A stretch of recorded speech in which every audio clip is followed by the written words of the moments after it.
एउटा हर्क स्याम्पाङको पार्टी बाहेक कुनै पार्टीले पनि एउटा पब्लिकमा म्यानिफेस्टो समेत लिएर गएका छैनन्। अहिले कत्रो लाजमर्दो स्थिति छ, मुलुक कसरी चलायमान भइरहेको छ, जबरजस्त रूपमा चाहिँ हुन नसक्ने परिस्थितिमा पनि यसलाई चलाउन खोजिएको छ। पार्टीले इलेक्सनमा जाँदाखेरि आफ्नो म्यानिफेस्टो घोषणापत्र लिएर जानु पर्दैन, चाहे त्यो काङ्ग्रेस हो, चाहे एमाले होस्, चाहे राप्रपा होस्, चाहे जोसुकै हुन् दलहरू अथवा राष्ट्रिय स्वतन्त्र पार्टी नै हुन्। राष्ट्रपाको एजेन्डा खोइ भने आज 2 महिना पहिल्यै प्रधानमन्त्री तोकेर जाने पार्टीले पार्टीको एजेन्डा देखाउनु पर्दैन। एजेन्डा नभएको हुनाले चाहिँ उनीहरू सार्वजनिक मञ्चमा बहसमा आउँदैनन्।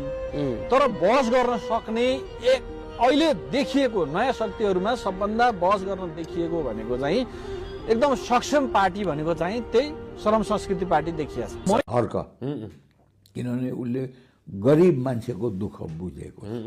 ऊ भोलि प्रधानमन्त्री भयो भनेदेखि अब हुने चान्सेस म बेग्लै त्यतापट्टि नजाउँ, भयो भनेर भने गरिब मान्छेले चाहिँ उसको सजिलो पहुँच पाउँछ, भेट पाउँछ। बालेनसँग पाउँदैन। अहिले त बालेनसँग त भेट्न सकिँदैन जो पाए अहिले त। अनि मान्छे गरिबको जनताको नेता चाहिँ हर्क स्याम्पाङ देखियो हैन। तर आजको मितिसम्म पनि कुनै दलालले त्यो पार्टीमा प्रवेश पाएको छैन। कुनै दाग लाग्ने चाहिँ नि कुनै आरोप चाहिँ नि उनीमाथि चाहिँ नि नभएको देख्दाखेरि त हैन आजको दिनमा त सबैभन्दा सफा त तिनी नै हुन् कि जस्तो पनि लाग्न थाल्यो। एउटा उभार जस्तो त देखिएको छ नि। एटलिस्ट एउटा पुराना पार्टीका चाहिँ नि पुराना अनुहारहरूको जकडबाट जुन राजनीति फुत्कियो भन्ने जुबिलेसन जस्तो देखिन्छ नि अहिले। त्यो त देखिन्छ हैन। त्यो जुबिलेसनको सबैभन्दा इन्ट्रेस्टिङ कडी तपाईले हर्क स्याम्पाङको कुरा गर्नुभयो।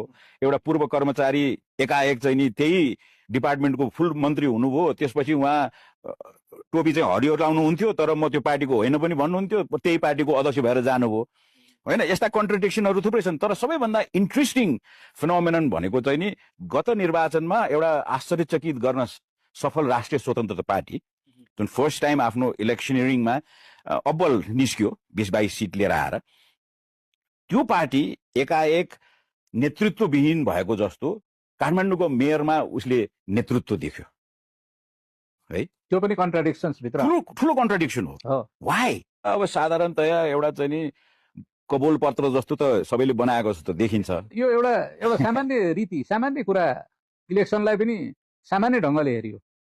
सामान्य ढङ्गको इलेक्सनले नेसनका भाइटल इस्युजहरू समाधान गर्न सक्छ त? लजिकल क्वेसन्सहरू सक्छन् त, हुन्छ त नैमा हामी अड्किरहेका छौँ। तर एउटा एक किसिमको चाहिँ नि म भन्छु